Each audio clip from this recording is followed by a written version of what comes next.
Hello, students. Welcome to Steno Buddies. The dictation will start in 5 seconds.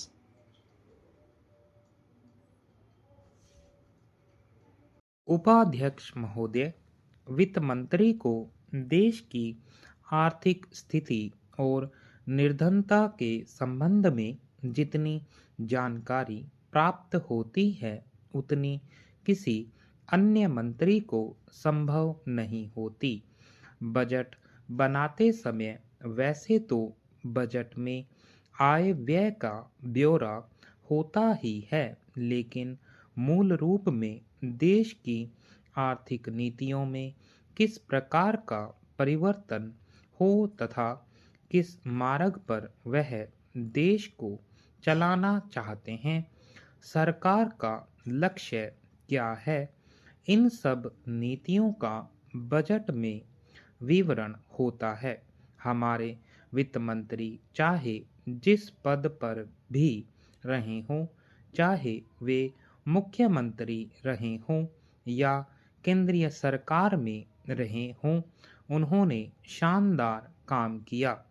जिस समय उन्होंने budget प्रस्तुत किया उस समय देश को और विशेष रूप से गरीबों को उनसे बहुत सी आशाएं थीं। देश में लगभग 6 लाख गांव हैं।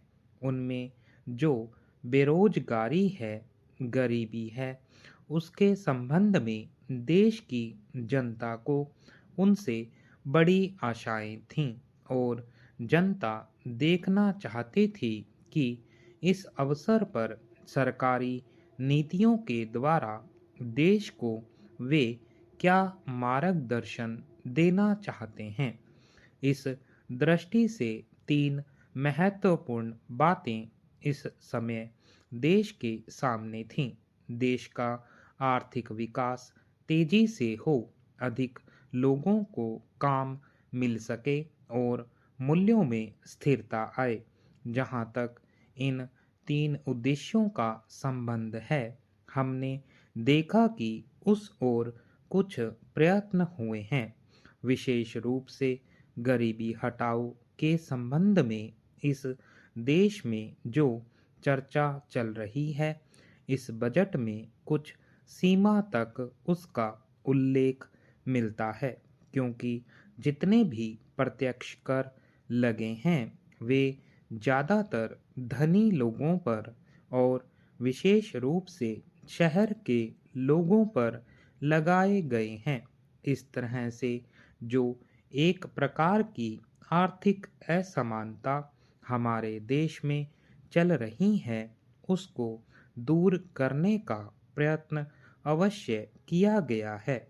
लगभग 5 दशक पूर्व जब हमारा देश स्वतंत्र हुआ था, उस समय देश में जितने सरकारी कर्मचारी थे वे ऐसा समझ बैठे थे कि अब तक देश में जिस तरह से अंग्रेजों का प्रशासन चल रहा था उस तरह से काम नहीं चलेगा, क्योंकि कांग्रेस के जो नए लोग आए थे, जो मंत्री बने थे, वे लोग धन के मामले में त्यागी आदमी हैं।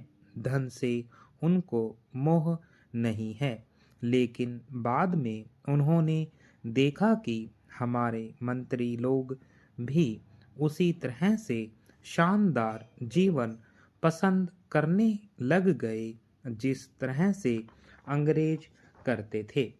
उपाध्यक्ष महोदय, जब उन लोगों को कुछ आशा हुई कि हम लोग भी उसी तरह चल सकते हैं जिस तरह से पहले चल रहे थे, लेकिन अभी हाल में जो चुनाव हुआ उससे देश के धनिकों के मन में बड़ा संदेह पैदा हुआ कि इस चुनाव के बाद उनकी स्थिति वैसी नहीं रहेगी जो अब तक चली आती रही है।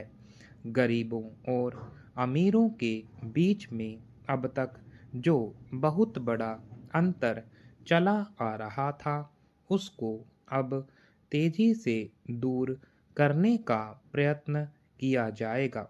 श्रीमान, मैं आपका बहुत आभारी हूँ जो आपने सदन में चालू वर्ष के बजट पर अपने विचार प्रकट करने का अवसर दिया है।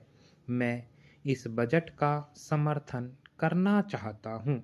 श्रीमान, मैं सबसे पहले अपने दल के नेता प्रधानमंत्री को इस बात के लिए बधाई देना चाहता हूँ कि उनके नेतृत्व में देश में कांग्रेस दल को स्पष्ट बहुमत मिला और इसके फलस्वरूप यहाँ पर केंद्र में एक ऐसी सरकार का गठन हुआ जो कि देश में वास्तव में समाजवाद लाना चाहती है। मैं वित्त मंत्री जी को इस बात के लिए बधाई देना चाहता हूँ कि लोकसभा के मध्यावधि चुनाव में जनता द्वारा कांग्रेस दल को जो आदेश दिया गया था उन्हें स्मरण है और वह तन मन धन से उसका पालन करना चाहते हैं। वह आदेश था देश में सामाजिक और आर्थिक विषमता दूर करने का, देश से गरीबी, बेकारी और बेरोजगारी को हटाने का और देश के जो पिछड़े हुए हिस्से हैं उनका पूरा विकास करने का। साथ ही साथ इस बात का भी आदेश था कि देश के अंदर इस प्रकार की सामाजिक और आर्थिक व्यवस्था पैदा की जाए जिसके अंतर्गत जनता शोषण से मुक्त हो सके। श्रीमान, यह ठीक है कि देश में कृषि के क्षेत्र में उत्पादन में वृद्धि हुई है, परंतु इसके साथ ही साथ यह भी दृष्टि में रखना चाहिए कि लागत में भी पूरी वृद्धि हुई है। इसके लिए आवश्यक है कि सिंचाई के साधन बढ़ाए जाएं और अधिक उन्नत बीजों का प्रयोग किया जाए। आज कृषकों को कृषि के यंत्र मिलने में बहुत कठिनाई हो रही है, जैसे छोटे छोटे ट्रैक्टरों का देश में बड़ा अभाव है। उनके बनाने के लिए शीघ्र नए कारखाने खोले जाएं, जिससे कृषकों को जल्द से जल्द ट्रैक्टर मिल सकें। देश तभी प्रगति करेगा, हमारा ऐसा विश्वास है।